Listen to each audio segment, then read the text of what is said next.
Good morning, my friend. How are you?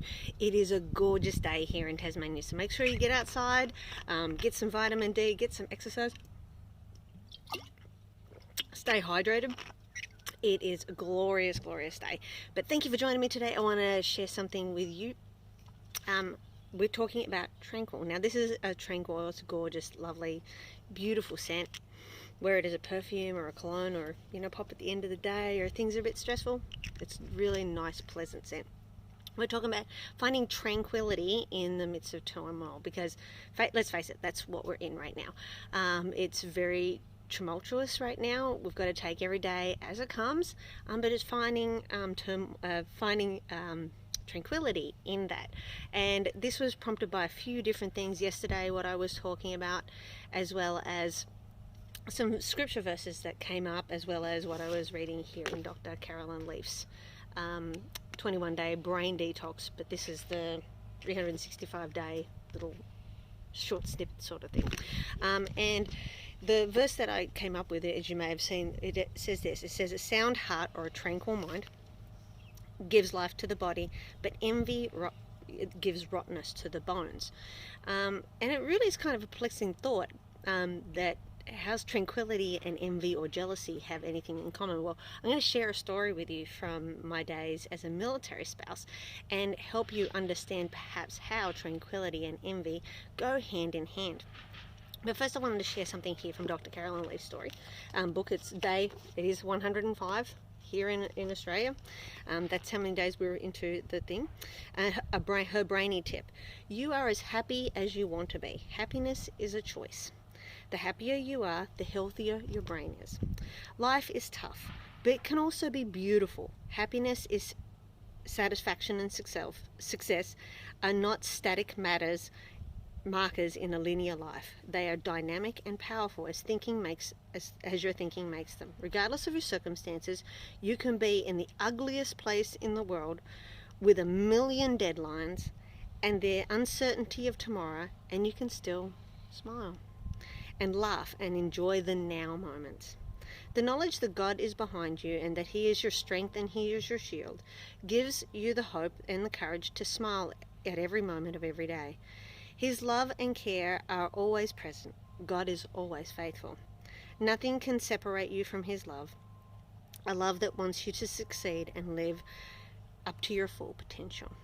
Now, how did this remind me of a time when I was in the military?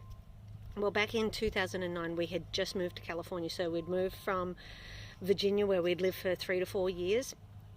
And we'd moved to California. So again, moved to another state, another community, didn't know anyone, everything like this. And literally, as soon as we got there, within a very short period of time, Michael deploys to Okinawa for 5 months. And then he came home for only a couple of months. And then he redeployed again for 7 months. So back-to-back deployments. And we were also aggressively chasing paying off debt that we had acquired over the years, credit cards, car loans, student loans, and a massive big house that we bought at the top of the market and then tanked because of the GFC. So most of our money was aggressively going to paying off debt. So that left very little money to do a lot of fun things. But then at the same time, I had 4 children under the age of 10. And being by myself with no family close by or family support close by, I had a great cul-de-sac of neighbours which we came to develop and have good friendships with, and so forth. But I didn't have that much, I didn't have lots of money, but I also had 4 little kids. So when it came to like school holidays like we're in right now, or spring break or summer vacation and everything, when I saw them going off to all the theme parks and flying here, flying there, or driving up to LA to go to Disneyland and Knott's Berry Farm, or going down south to San Diego and going to the theme parks down there and everything, but pretty much the kids and I were stuck in the cul-de-sac. We weren't stuck in the cul-de-sac. We still did our homeschooling events, and we still did our church things and the kids' church events, and but other than that, and their swimming lessons, and we went and had we'd eat out occasionally, because he was deployed, and being a mum, I don't want to always cook, so I need to bless myself somehow and give myself a bit of a break. We'd eat out or something like that, and I hired a couple of the teenage girls in our neighborhood to come in twice a week so I could have a break for myself to go have a coffee by myself, or meet a girlfriend, or go get my hair done, or whatever I wanted to do. But other than that, I didn't go very far. And that reminds me of this. Like right now, we're all in that situation where we're stuck in a cul-de-sac. In this case, stay home, stay safe. Stay home, save lives, stay healthy. We're all stuck at home in the cul-de-sac of our home, in a timeout basically. We can't go very far. We've got we can't go on vacation these school holidays, we can't do this, we can't do that, all this kind of stuff. So it reminds me of that time. And I had to learn to be tranquil, to have a sound mind in that moment. And I also had to fight and work through my jealousy that these people were getting to go do these things, and also my enviness of it. I came to just realize just this morning I had enviness. How disgusting. That in a way I was envious. Not only did I not want them to do it, I not only was jealous that they had it, but I also didn't want them to have it because I didn't get that privilege. It's really nasty, so I'm not going to repent for later. But yeah, so right now we're all globally put on like that kind of situation when we're stuck at home. And we've got to learn how to be tranquil, to be happy, to be satisfied in this moment. And that's an individual basis. Every man, woman, and child have to figure that out for themselves, and to help each other figure that out. Not beat each other up, or meaning beat each other up emotionally, mentally, not literally, but if that's happening, I highly recommend that you call and talk to someone and get some help.